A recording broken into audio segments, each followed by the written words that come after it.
Bueno, buenos días a todos. Bienvenidos a otro episodio de Friends of Religions y muchas gracias de nuevo por estar ahí escuchándonos. Hoy tenemos un programa muy especial, ya que vamos a hablar sobre cuáles son las claves que han llevado el éxito a tres personalidades del mundo religioso. Vamos a hablar de Jesús, vamos a hablar del profeta Muhammad, la paz de Dios sea con él, y también de Mirza Ghulam Ahmad, a quienes los musulmanes ahmadis consideran el Mesías o el profeta de la época actual. Como siempre, el propósito de esta serie, de este podcast, es compartir con las demás personas nuestras opiniones sobre la religión y para demostrar que los seguidores de distintas religiones podemos buscar siempre puntos en común en lugar de mostrar la división, ¿no? Que a veces se muestra mucho. Para ello estoy aquí con dos amigos fantásticos. Voy a dejar que se presenten. Eloy, ¿por qué no les cuentas a nuestros oyentes quién eres? Hola Tarik, buenas tardes, buenas Omar. Gracias por la invitación a este podcast. Soy Eloy, soy cristiano católico y bueno, vivo en Valencia y nada, pues como hemos dicho, considero que soy una persona espiritual y me encanta también saber de diferentes religiones, ¿no? Aparte de la mía propia. Muy bien, pues muchas gracias, Eloy. Y también tenemos a Omar desde Madrid. Omar, cuéntanos un poco quién eres. Buenas a todos, a los oyentes. Soy Umar y soy, bueno, ya soy un estudiante de últimas semanas de medicina y ¿no? Participo con mis compañeros en este podcast porque yo lo que creo es que cada vez es más importante, ¿no? El espíritu, la espiritualidad. Y yo creo que, ¿no? Hoy en día un poco la revolución social viene de gente que es cada vez más sensible, ¿no? A estos temas de humanismo, de espiritualidad, de conectar con Dios. Entonces, yo creo que entre todos podemos un poco hallar ¿no? El huerto común, ¿no? Hacia las distintas creencias. Muy bien, pues yo soy Tarik, trabajo también como editor de la revista de Review of Religions y también soy musulmán ahmadi.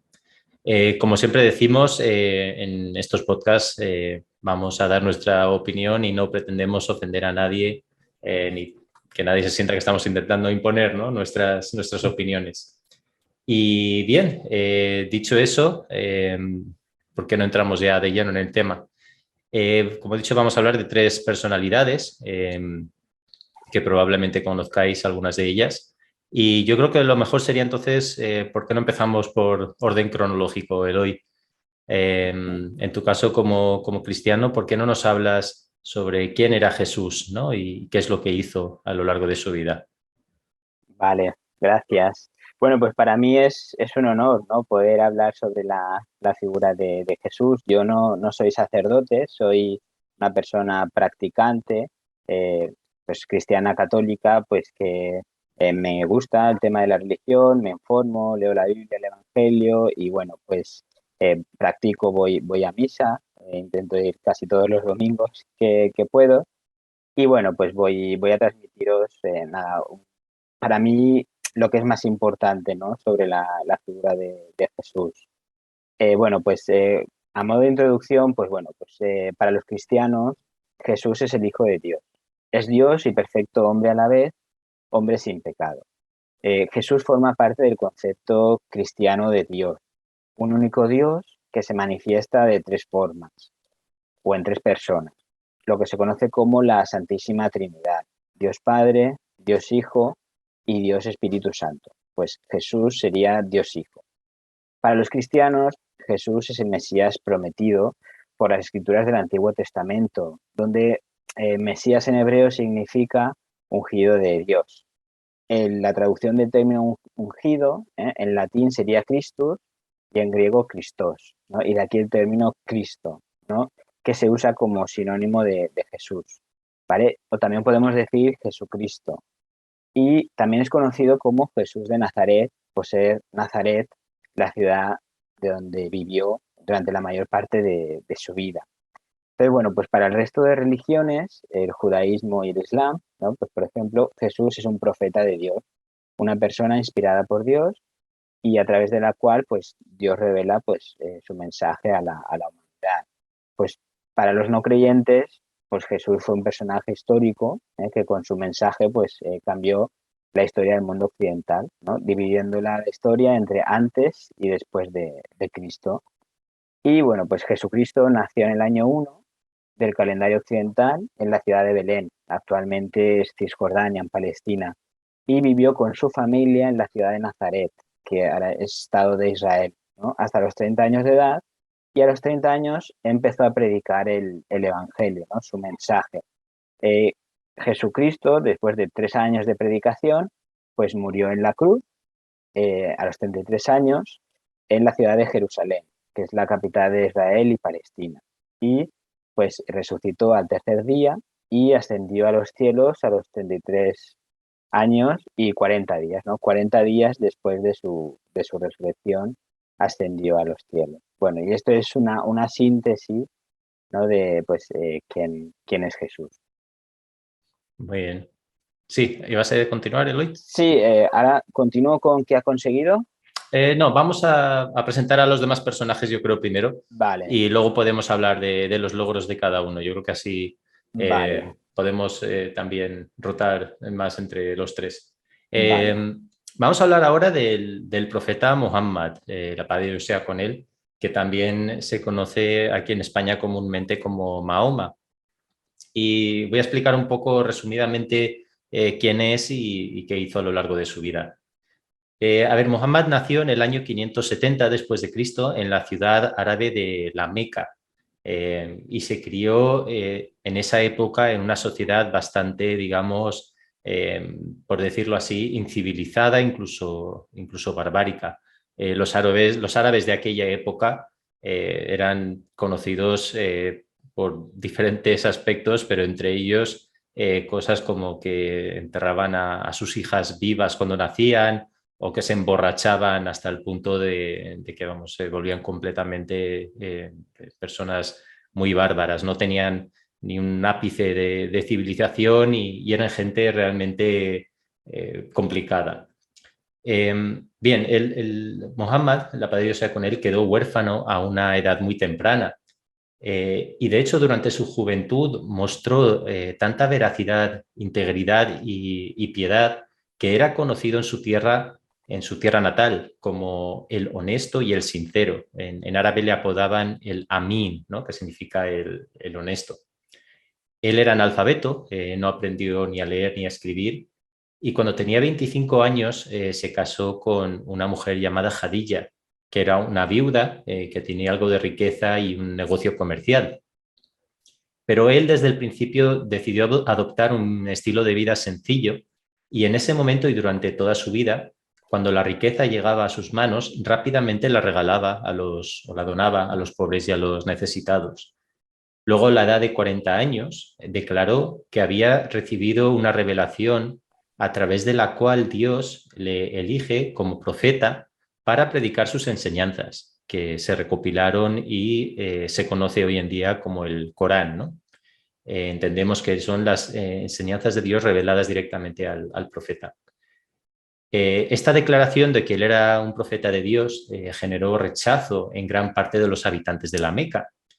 Y de hecho, cuando todos los intentos de disuadir al profeta de propagar su fe fracasaron, porque se opusieron a ello, la furia de los habitantes de la Meca no tuvo límites. Realmente su siguiente paso fue aislar a los musulmanes, quienes acampados y encarcelados en un valle bajo estrecha vigilancia, quedaron bloqueados y sin acceso a provisiones. Y de esta manera impusieron un boicot a la pequeña comunidad de musulmanes que duró de hecho varios años y les infligieron terribles penurias y privaciones. De hecho, esto se convirtió incluso en una persecución activa y hay de hecho un pequeño ejemplo. Hay un herrero de la Meca que se oponía al Islam y al enterarse de que su esclavo se había hecho musulmán le infligió las más horribles torturas. Dice que el herrero ponía repetidamente a su esclavo directamente sobre las brasas ardientes solo porque el esclavo proclamaba que Dios es uno y Muhammad es su mensajero. Y este esclavo era mantenido a la fuerza sobre las brasas ardientes hasta que las brasas se enfriaban debido al prolongado contacto con su piel. De igual manera, hay muchos ejemplos escalofriantes que se pueden leer, ¿no?, en cualquier libro de historia. Este rechazo, estas burlas y esta persecución duró 13 años en la Meca. Y después de estos 13 años, el profeta del Islam abandonó la Meca, huyó a Medina, que era otra ciudad que había, y antes que él lo hicieron muchos de sus compañeros. Su vida de la Meca fue milagrosa, de hecho, ya que contra todo pronóstico tuvo lugar la misma noche en la que sus enemigos habían anunciado su asesinato. Y a pesar de la suculenta recompensa proclamada por la Meca de capturarle con vida o muerte. Los habitantes de la Meca continuaron su boicot y, de hecho, continuaron su ataque hacia los musulmanes en Medina. Y luego transcurren 4 años en los cuales los musulmanes tuvieron que defenderse y se vieron envueltos en una serie de batallas por su propia supervivencia. Luego, en el año 630, el profeta del Islam, al frente de 10.000 hombres, marcha hacia la Meca y la conquista de forma no violenta, ya que sus habitantes finalmente se rindieron. Dice, la humildad del profeta fue la que más brilló en este gran día. Su entrada en esta ciudad, en su ciudad natal, no estuvo marcada por ningún tipo de triunfalismo, ni hubo ningún tipo de despliegue de valor y ni vanidad. Más bien, en señal de gratitud y agradecimiento a Dios, entró en la ciudad con la cabeza inclinada hacia abajo. No permitió ni una sola palabra de burla o humillación hacia sus antiguos perseguidores, y tras hacerse el control total de la prestigiosa ciudad, no se entregó a celebraciones ni celebró ningún desfile de victoria. Este día, de hecho, está marcado por el trato que el santo profeta mostró hacia sus enemigos. Todo el desprecio, el ridículo, todo el odio y la enemistad, los largos años de amarga y cruel y sostenida persecución, todos los combates, las dificultades y el sufrimiento, la pérdida de familiares y amigos queridos y devotos, fueron todos en el momento del triunfo perdonados por él en un instante. Incluso llegó a perdonar al asesino de su propia hija, que ocurrió unos años antes. Bueno, él como profeta de Dios, pues su misión, digamos, era reformar espiritualmente, ¿no?, a la gente, y esa fue su responsabilidad principal, pero como hablaremos luego, hay muchos aspectos de su vida que vale la pena mencionar. Y con esto paso la palabra a Umar, que nos va a hablar sobre otra persona, que es Mirza Ghulam Ahmad, a quien bueno, como dirá él, la comunidad ahmadía considera como el Mesías y el reformador divino de la época actual. Umar, cuando quieras. Muchas gracias, Ari, por la palabra. A ver, ¿no? En este podcast hemos elegido como personalidades religiosas, ¿no?, que han sido inspiradas por Dios. Y, o sea, si os fijáis un poco en el orden, ¿no? Hemos empezado por Jesús, hemos ido por Mahoma, ¿no? Y ahora es Mirza Ghulam Ahmad. Y nosotros consideramos que este señor es el Mesías prometido y medio, el mismo término que ha utilizado mi compañero Eloy, pero de la época reciente, ¿no? Y es como que la figura espiritual que esperan, ¿no?, y se mencionan en los textos religiosos de las diversas religiones, sobre que vendría en una época reciente, ¿no?, cuando hubiesen conflictos, un guía espiritual para conseguir que el ser humano, ¿no?, volviese a conectar con Dios. Y Samuel Ghulam nació en un pueblo, o sea, pequeñito de la India, ¿vale?, en Kadian, y se nació el 13 de febrero de 1835. Su propósito, o sea, su propósito de vida, en sus propias palabras, era guiar a las personas, ¿vale?, independiente de raza y país, hacia Dios, ¿vale? Era como, o sea, su preocupación más importante. Y él lo que quería es que tuviesen una visión crítica, ¿no?, hacia la religión, que se cuestionase sus creencias y que aumentase su fe en Dios. Y, y él lo que quería era que fuese a través de su ejemplo, ¿no?, de su forma de actuar, de su día a día con su práctica, ¿vale? Él demostraba que la conexión con Dios era posible, aún siendo, ¿no?, una época más reciente, y que cualquier persona podía, ¿no?, podía alcanzar esa conexión con Dios. Por otra parte, lo que quería era un poco, ¿no?, como que renacer o reunificar el Islam, porque como se había alejado tanto de su origen y había muchos conflictos a nivel interno del Islam, pues él lo que hizo fue como que renovar el mensaje, o sea, no era un mensaje nuevo, sino a recordar el mensaje y a unificar a las distintas, ¿no?, ramas que habían dentro del Islam. Pero al mismo tiempo no era una figura dirigida al Islam en sí, sino lo que quería era unificar a las distintas creencias religiosas y conducirlas hacia Dios. Entonces, más adelante seguiremos, lo que haré es, ¿no?, detallar un poco su legado, su vida, pero me gustaría leer como una cita suya sobre su relación con Dios. ¿Vale? Lo leo primero en inglés y dice, For his nearness, O friends, from him beseech. Just seek his hand and burn all other means. O sea, esa la traducción es que es lo que expresa una y otra vez su amor hacia Dios, ¿no? Que para alcanzar la cercanía de Dios, queridos amigos, a Él debéis únicamente implorar y solo intentad tenderle la mano, porque veréis que prendiendo las llamas de todos los demás medios alcanzaréis su cercanía. Que él lo que pretende es, ¿no?, es guiar al ser humano otra vez hacia la figura central, ¿no?, de su vida, que es Dios. Y acabo con esta pequeña introducción. Si nos fijamos en su nombre, ¿vale? Mirza Ghulam Ahmad. Mirza es como el nombre, ¿vale? Ghulam quiere decir como siervo o servidor, ¿vale? Y Ahmad es como que otro nombre del profeta Muhammad, ¿vale? Entonces, él se consideraba como servidor de Muhammad, ¿vale? Y si a la vez vamos hacia el profeta Muhammad, él lo que consideraba que era la conexión directa con Dios y el sello de los profetas, ¿vale? Y el sello de los profetas quiere decir que él daba testimonio de que todos los profetas que habían habido antes que él eran personas modélicas y veraces, ¿vale? Entonces, si nos remontamos hacia los profetas, ¿no?, cada profeta lo que quería era unificar a la humanidad hacia Dios. Entonces, es como un orden natural, ¿no? O sea, Dios manda mensajeros a distintos sitios del mundo en distintas épocas. Nosotros consideramos que Mahoma fue un profeta. Después consideramos que Mirza Ghulam Ahmad fue otro guía espiritual que vino a renovar, ¿no?, o sea, el espíritu humano. Muy bien, pues muchas gracias, Umar. Vamos a hablar entonces un poco de cuáles fueron las claves, ¿no?, del éxito de cada una de estas personas. Otra forma de decirlo sería cuáles fueron los logros que consiguieron a lo largo de sus vidas. Eloy, ¿empezamos contigo? Sí, bueno, yo lo tengo dividido en qué ha conseguido y después las claves de su éxito, pues brevemente las voy mencionando, las claves del éxito. Entonces, bueno, pues si queréis, bueno, pues Jesús, para nosotros, para los cristianos, pues bueno, primero de todo, pues ha conseguido dar sentido a la vida de millones de personas cristianas a lo largo de la historia desde su nacimiento, desde el año 1. Y bueno, pues entre los logros de Jesús, pues los cristianos pues creemos una serie de logros, ¿no? Entonces, el primero es que culminó la historia bíblica de la salvación, pues anunciando el reino de Dios. Entonces, pues para los cristianos, pues Jesús es el Mesías prometido o Cristo, ¿vale? Que culmina esta historia bíblica y esto es alcanzar la vida eterna junto a Dios después de la muerte, ¿vale? Estando en su presencia y viviendo por siempre pues en el reino de Dios. Eh, en cuanto a vivir en el reino de Dios o reino de los cielos, entre otros aspectos, pues nos imaginamos una vida en un mundo de paz, justicia, amor, sin sufrimiento, sin enfermedad, sin hambre, ¿no? Donde vivamos en plena armonía y en plenitud con Dios.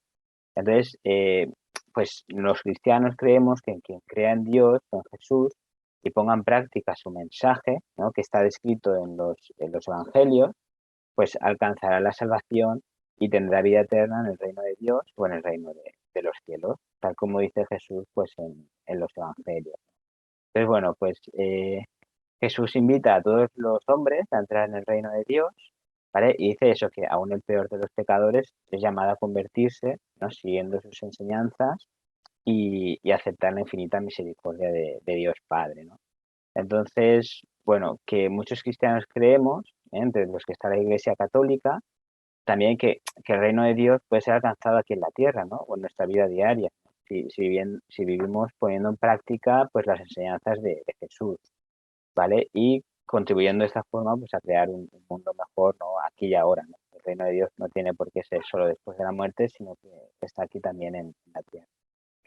Y pues también creemos que la plenitud del reino de Dios pues alcanzará después del juicio final y el día en que se terminará el mundo y Dios juzgará a los hombres por su fe en Dios y por sus obras realizadas durante su vida en la tierra, ¿no? Por las obras de misericordia, sobre todo. Entonces, bueno, pues esto es el primer logro más importante, ¿no? de Jesús. Después hay otros varios logros, sería, pues, venció a la muerte, ¿no? Y subió a los cielos. Entonces, según las Escrituras, según la Biblia, pues Jesús resucitó de entre los muertos al tercer día y para que demostrar que verdaderamente era hijo de Dios, ¿no? Con su resurrección se cumplió su propio mensaje y las Escrituras e infundió ánimo a sus seguidores, por los cuales estaban desanimados por su muerte. Entonces, bueno, pues posteriormente a la resurrección, pues Jesús pasa 40 días en la tierra, como he dicho al principio, y asciende al cielo. Y bueno, pues esta muerte y resurrección es anunciada por su propio Jesús y explicada a sus discípulos antes de que sucediera, ¿no? Hay varios versículos que hablan de esto. Bueno, también pues Jesús viene a traer el amor y la fraternidad entre los hombres, ¿no? Pues Jesús nos trajo un nuevo mandamiento, que es el mandamiento del amor. En la última cena que tuvo con sus discípulos, ¿no? Pues Jesús dijo, os traigo un mandato, amaos los unos a los otros como yo os he amado, ¿no? Entonces, bueno, pues Jesús nos amó hasta el extremo, pues entregó su vida por nosotros. Entonces, también cuando le preguntaban a Jesús cuál es el mandamiento más importante, pues nos dice, el más importante es, escucha Israel, el Señor nuestro Dios es uno solo, amarás al Señor tu Dios con todo el corazón, con toda el alma y con toda la mente, ¿no? Con todas tus fuerzas. Y el segundo es, amarás al prójimo como a ti mismo. No hay mandamientos mayor que esto, ¿no? Esto lo dice en Marcos, capítulo 12, 29 a 31, y en Mateo 22, 40, pues dice, estos dos preceptos sustentan la ley entera y a los profetas, ¿no? A los profetas que le precedieron. Y bueno, pues entonces esto, el amor y la fraternidad entre los hombres, ¿no? También es el amor como servicio a los demás, ¿no? Antes de la última cena, en el lavatorio de los pies, pues Jesús nos da un ejemplo de servicio hacia los demás. Juan 13:13 dice, vosotros me llamáis maestro y señor y decís bien, ¿no? Pues si yo, que soy maestro y señor, os he lavado los pies, también vosotros debéis lavaros mutuamente los pies. Os he dado ejemplo para que hagáis lo que yo he hecho, ¿no? Entonces es el amor como un servicio a los demás. Y dice, os doy un mandamiento nuevo, que os améis los unos a los otros como yo os he amado. Améos así unos a otros. Y después el que me gustaría ya para acabar resaltar el perdón de los pecados. Entonces, bueno, pues anteriormente a Jesús, pues los pecados eran perdonados por medio de sacrificios de animales en ofrendas religiosas en el templo judío. Entonces, con la muerte de Jesús, pues Dios nos entrega a su único hijo en una muerte de cruz para el perdón de los pecados de todos los hombres, anteriores y posteriores a su existencia. Y Jesús acepta la voluntad de su Padre y entrega su vida por nosotros, ¿no? Diciendo la frase, antes de morir, que dice, Padre, perdónales porque no saben lo que hacen. Entonces, bueno, de aquí que a Jesucristo le llamemos el Cordero de Dios, ¿no? Pues el Cordero es uno de los animales que se ofrecían en las ofrendas religiosas, ¿no? Para el perdón de los pecados.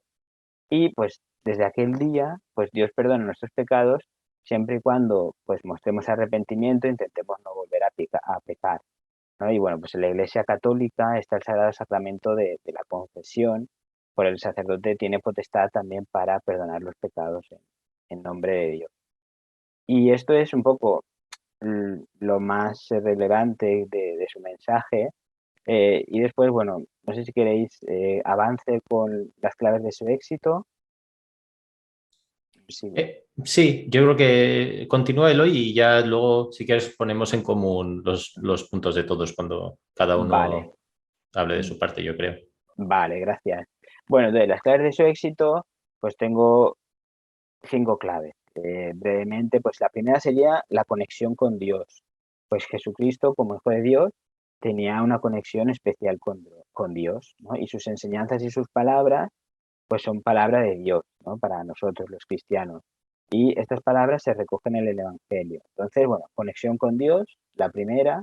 La segunda sería oración, pues Jesús se comunicaba con Dios, con su Padre, ¿no? Por medio de la oración. Y se retiraba a orar continuamente, ¿no? Para estar cerca de su Padre Dios. manteniendo una relación íntima y continua con Dios. Entonces, Jesús después nos enseña la oración del Padre Nuestro, que como oración recomendada para los cristianos, ¿no? Para sus seguidores, para que nosotros también nos comuniquemos con Dios. Conexión con Dios, oración. La siguiente que me gustaría resaltar sería sabiduría, ¿no? Conocimiento de las enseñanzas de Dios anteriores a su tiempo. Pues Jesús conocía las escrituras o enseñanzas comunicadas por Dios a los hombres, ¿no? En el Antiguo Testamento, ¿no? Por medio de los profetas anteriores, y era considerado un rabino, un sabio de la religión judía, ¿vale? Entonces, el siguiente aspecto sería milagros y resurrección, ¿no? Señales de Dios. Pues durante la vida pública de Jesús, tiempo en el que predicó sus enseñanzas, realizó una serie de milagros o de hechos sobrenaturales para que sus seguidores creyeran en su carácter divino. Entre estos milagros fueron pues curar a ciegos, resucitar a muertos, multiplicar panes y peces para dar de comer a una multitud, y el más importante de todo, que es que resucitó al tercer día de una muerte de cruz. Y eso sería, y el último ya que me gustaría comentar es, bueno, son varios aspectos, pero es el amor, la no violencia, el perdón y el servicio al prójimo. Pues Jesús nos enseña el mandamiento del amor, dice, esto es lo que he comentado antes,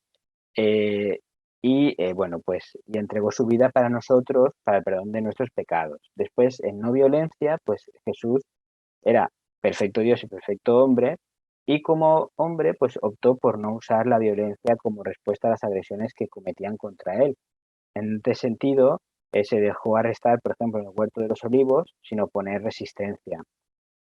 Pedro, uno de sus seguidores, de los apóstoles, pues hirió con la espada a un criado o a uno de las personas que iban arrestándole.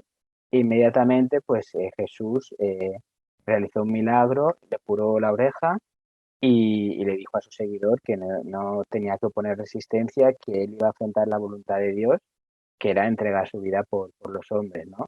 Y después, perdón, pues que Jesús de Nazaret, pues perdona, por ejemplo, a una pecadora que fue sorprendida en adulterio, ¿no? Según la ley de Moisés, esta mujer, pues debía ser castigada con la muerte. Pero Jesús dijo a la multitud, dice, pues el que esté libre de pecado, que tire la primera piedra. Y pues bueno, pues la multitud ante oír estas palabras, pues no la condenó. Y entonces dijo, pues él le perdonó y le dijo que no volviera a pecar. Y bueno, pues lo que he comentado también, que en la última cena, pues Jesús nos da un ejemplo de servicio, lavándole los pies a los apóstoles, para que darles ejemplos de que el que quiera ser el primero, pues que sea el último y que haga cosas por los demás. Y bueno, pues estos serían mis aportaciones. Muy bien, Eloy, pues muchas gracias, creo que ha sido muy, muy interesante. Gracias a vosotros. Y bueno, vamos a continuar. Voy a hablar un poco sobre los logros durante la vida del profeta Muhammad, la paz de Dios sea con él. A ver, como hemos hablado antes, el profeta Muhammad, la paz de Dios sea con él, impartió las enseñanzas morales necesarias con gran profundidad y detalle para crear una sociedad pacífica y armoniosa. Afirmó que quien se convierte en musulmán debe ser una garantía de paz para los demás y definió al musulmán como aquella persona cuya palabra o acción no causa ningún daño a los demás. La paz es el saludo de los musulmanes, de hecho, ¿no? As-salamu alaykum significa que la paz de Dios sea contigo. Y él además resumió su estilo de liderazgo en sus propias palabras cuando dijo: la moralidad de los líderes se manifiesta cuando se consideren servidores de la nación y cuando sirvan a su pueblo con todas sus capacidades. Como hemos dicho, Muhammad era un profeta de Dios, la paz de Dios sea con él, y también fue elegido por el pueblo para ser el líder gobernante de Medina. Luego conquistó pacíficamente la Meca y posteriormente se convirtió en el gobernante de Arabia.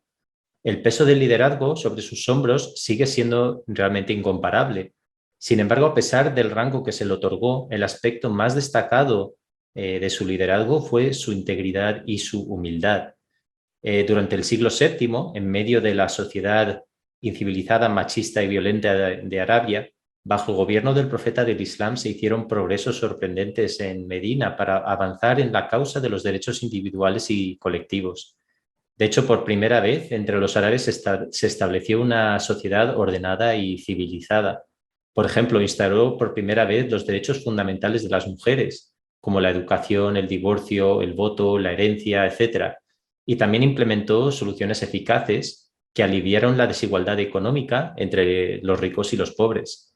Instauró la igualdad de derechos para todos los habitantes, para los árabes, para los no árabes, para los musulmanes, los cristianos, los judíos, y estableció de forma efectiva un modelo de sociedad que promovía la tolerancia, la paz y la integración.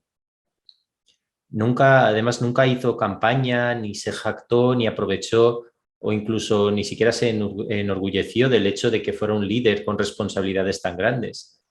Sus cualidades de humildad en el liderazgo y el cuidado de su pueblo eran tan prominentes que el pueblo de Medina lo eligió como su líder sin que él nunca hubiera hecho campaña o hubiese expresado ningún deseo por el puesto. Él conectaba con la gente sirviendo a la gente y cada vez que uno de sus compañeros le llamaba, él respondía: estoy a tu servicio. Una vez, por ejemplo, mientras sus compañeros le cubrían con un paño para protegerlo del sol, el santo profeta, la paz de Dios sea con él, les aseguró que no era necesario, diciendo: soy un ser humano como tú.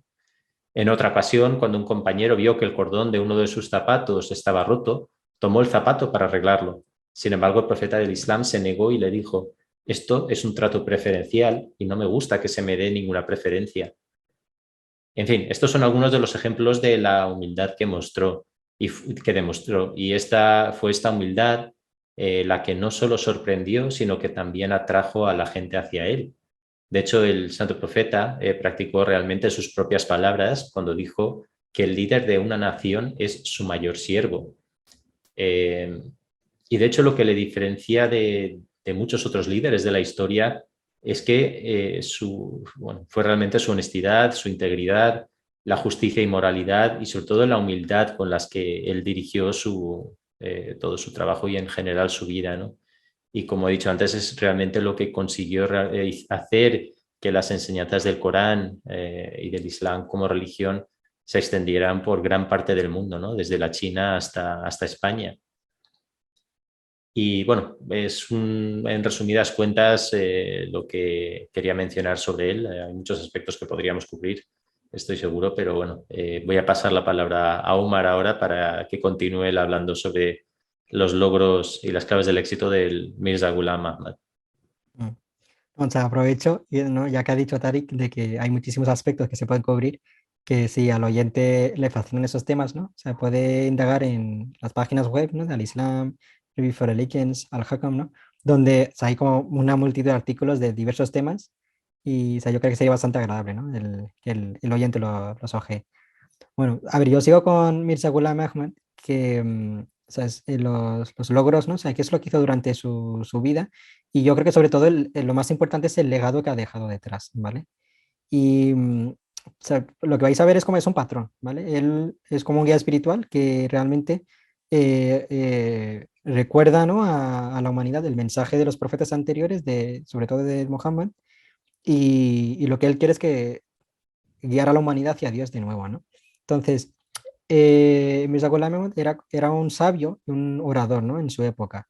Y él lo que hizo fue, o sea, en esa época de 1800, 1900, es predicar el Islam a través ¿no? de la pluma, que era a través de artículos de prensa, mediante la escritura de libros, participaba y convocaba debates respetuosos, ¿no? Entre las distintas religiones para que se hablasen de temas que pudiesen crear, ¿no? Que pudiesen haber como que discrepancias detrás e intentar pues hallar primero, ¿no? Puntos comunes y por otro lado lo que estimulaba era el espíritu crítico, ¿no? Que el oyente, pues, o sea, que la gente que participa en los debates, mediante el razonamiento y basándose en sus escrituras religiosas, llegase ¿no? a unas conclusiones coherentes. Em, de los diversos libros que escribió, hay como alrededor de 80, son de temática bastante variada, ¿vale? Y hay uno, por ejemplo, que estoy leyendo yo junto con un profesor mío, ¿vale? De mi facultad, que, que realmente él no es un practicante como tal, ¿no? Pero me sorprende. Que un día nos planteamos ambos de cómo, o sea, cuál eran los ingredientes, qué es lo que permitía a los sabios tener inspiraciones, tener revelaciones, ¿vale? Entonces yo le recomendé un libro y empezamos a leerlo que es de Mirza Ghulam Ahmad sobre la filosofía de las revelaciones, ¿vale? De cómo podemos alcanzar ese grado de espiritualidad donde podamos recibir revelaciones en sus distintos grados, ¿no? de Dios. Entre otros libros suyos, ¿no? Él trata el tema de la esencia del Islam, ¿no?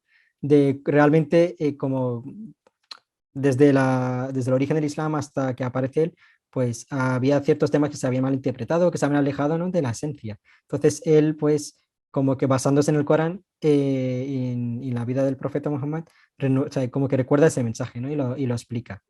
Em, o sea, otros temas son, por ejemplo, ¿no? La crucifixión de Jesús, que esta comunidad tiene una visión un poco particular, ¿no? Entonces, él pues explica, ¿no? Cómo él basándose en el Corán, en las psiques religiosas, interpreta la crucifixión y el viaje de Jesús hacia la India. Y después, otro tema que era bastante candente en la época era el tema de la yihad, ¿no? Que, que él recuerda que no, el Islam no se basa en la violencia, ¿no? Sí, es una religión que se basa en la paz y que lo que hace es ganar corazones. Entonces, como que va tratando temas que eran, pues, ¿no? de la época más reciente y lo intenta aclarar basándose, ¿no? en la escritura religiosa y en el ejemplo del profeta. Y yo creo que también es importante mencionar el legado ¿no? que ha dejado. Em, lo que hace él durante o sea, en la última parte de su vida es fundar una comunidad, la comunidad Ahmadiyya del Islam, ¿vale?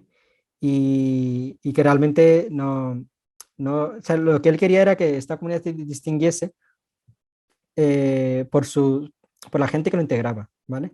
Porque él lo que quería era que los miembros de la comunidad fuesen modélicos, ¿no? En virtudes. Y independientemente de país, raza, origen, ¿no? De cultura, de procedencia, que tuviese una conexión con Dios. Y yo creo que realmente es lo más importante, o sea, yo lo que he vivido más importante de Mirza Ghulam es el legado, ¿no? Esta comunidad. Es como una hermandad gigantesca que está presente en muchos países, ¿no? Y que o sea, da igual de dónde procedas, de qué creencia tengas detrás, qué cultura o lo que hagas, ¿no? Es como, es muy universal. Eres capaz de conectar rápidamente, encontrar a alguien, hablar de temas muy variados, tener o sea, un espíritu muy crítico, tener debates. Y al final es como, ¿no? Hay un lazo, pues eso, de amor universal y de humanidad entre los integrantes. Y o sea, yo lo que veo es como que a mí me inspira mucho porque es como que cada persona, ¿no? de esta comunidad lo que quiere es servir a los demás. Y al final eso es el mensaje principal, ¿no? O sea, eso es como que el propósito que nos ha dado Dios, el servir a los demás. Y o sea, yo creo que o sea, yo acabaría con esto, ¿no? Que uno de los legados que ha dejado atrás es un sistema, ¿no? Es un sistema de integrantes de gente que se ha inspirado en sus escrituras, en sus libros. Eh, la organización que es de esta comunidad, ¿no? Del sistema de califatos, que siguen siendo como guías espirituales que te siguen, pues eso, ¿no? Recordando y inspirando. Y al final, yo creo que es como un estilo de vida, o sea, básicamente. Pues muy bien. Muchas gracias, Omar, por esas palabras. Yo creo que ya para ir finalizando el programa, me gustaría que cada uno de vosotros pues, comentara un poco, ¿no? vuestras impresiones sobre los aspectos de las otras personas que se han mencionado, ¿no? en el programa de hoy. O en general los puntos comunes, ¿no? de las tres personas que pensáis sobre eso. No sé, Luis, ¿a ti qué te ha parecido? ¿Qué opinas sobre un poco, pues eso, los aspectos de cada una de estas personas? Pues la verdad que pues ha sido un placer, pues eso, oír también pues vuestros comentarios, ¿no? sobre Mohammed y Mirza Ghulam Ahmad y bueno, pues la verdad que encuentro pues muchas similitudes, ¿no? de los profetas, de hombres de Dios y pues sobre todo destacar pues el servicio a los demás, ¿no? Como ha terminado Omar diciendo, ¿no? Que pues debemos de amar a Dios sobre todas las cosas, pero también pues eso también lo tenemos que poner en práctica haciendo obras de misericordia, ¿no? Y amando a los demás independientemente pues de tipo de qué religión tengamos, ¿no? También pues la humildad que tienen todos los profetas o todas las personas inspiradas por Dios, después y la sabiduría también sobre de Dios y el deseo de conectar con Dios y de manifestarlo hacia el resto, ¿no? Muy bien. Sí, no, yo también estoy de acuerdo. De hecho, es curioso, ¿no? Porque yo creo que una de las cosas que más llama la atención es que, como dices tú, en términos de similitud, es que todos hablan de que el objetivo principal, tanto suyo propio como el de sus seguidores, es el de o sea, servir o amar a Dios y cumplir con esos derechos que corresponden a Dios, pero también servir y amar al resto de la humanidad, servir al prójimo, amar al prójimo, que es una enseñanza común realmente no solo del Islam y del cristianismo, sino también del judaísmo y de otras religiones. Y sobre todo el cómo fueron capaces de lograrlo. Y yo creo que ahí la clave es en que ellos mismos fueron los primeros en dar ejemplo de cómo debían pues eso, servir y amar a Dios y al resto de la humanidad, ¿no? Se ponían ellos siempre por delante, sacrificaban todo, y no importa cuál fuera su situación en ese momento, si estaban en un momento de persecución o en un momento de poder, nunca olvidaban la importancia que tenía el papel o en este caso, Dios, ¿no? Y las enseñanzas de Dios en cualquier aspecto de su vida. De hecho, en el caso del Mesías Prometido, él también tuvo una persecución muy activa, porque cuando la gente de la India se enteraron de que él se había autoproclamado Mesías, empezaron también a oponerse a él. Incluso lo que hicieron fue crear una estratagema en la cual le habían acusado de asesinato de una persona, ¿no? A través de un testigo falso al cual pagaron para que, digamos, testificara en contra de Mirza Ghulam Ahmad, fue llevado al tribunal. Y de hecho este relato lo escribe él con mucho detalle, dice que incluso su propio abogado decía que o mentía, o sea, o Mirza Ghulam Ahmad mentía y de alguna manera buscaba alguna fórmula para intentar cubrirse, o si no, parecía un caso que prácticamente estaba cerrado en su contra, ¿no? Y sin embargo, él se opuso a esa idea y siempre mantuvo esa integridad y esos valores, ¿no? Y en ese juicio dijo la verdad y el juez se vio tan asombrado, ¿no? por todo aquello digamos que todos los cargos contra él fueron quitados. Y de hecho luego el testigo confesó que había sido pagado para testificar en contra de él. Entonces, de nuevo, son todos ejemplos acerca de cómo Dios de alguna manera apoya a esa gente, ¿no? Cuando la gente le busca a Dios. Creo que eso es muy bonito. Umar, ¿tú qué opinas? No, o sea, yo encantado, ¿no? Con esta pregunta porque es que yo nombro, o sea, he mencionado como aspectos muy concretos, ¿no? Sobre los libros que escribió, la comunidad, el sistema califato, el espíritu crítico, pero o sea, no me paré en, ¿no? las cualidades personales que él tenía. Y es que estaba pensando mientras hablabas, o sea, Eloy y tú, que, o sea, yo lo que veo es un patrón, ¿eh? Un patrón de similitud, o sea, si te fijas, ¿eh? Y es como Jesús, ¿vale? De hace 2000, más de 2000 años, ¿no? Mohammed, 1400 y pico años. Y Mirza Ghulam Ahmad. Entonces, o sea, yo sí me paro a pensar cuáles fueron las habilidades o cualidades personales que le llevaron al éxito. Era, repito, la conexión con Dios, ¿vale? Su fervor en las oraciones, la sabiduría o sea, que había ganado, ¿no? Gracias a la bendición de Dios o sea, los milagros o los ejemplos en su vida diaria que conseguía con su círculo cercano, con la sociedad, el amor, ¿no? Que transmitía a los demás y mediante el propio ejemplo. Entonces, o sea, yo incluso diría, o sea, un poco para acabar este podcast, es que para mí esto es otra prueba, ¿no? De la existencia de Dios casi, porque es como que en épocas tan alejadas, ¿no?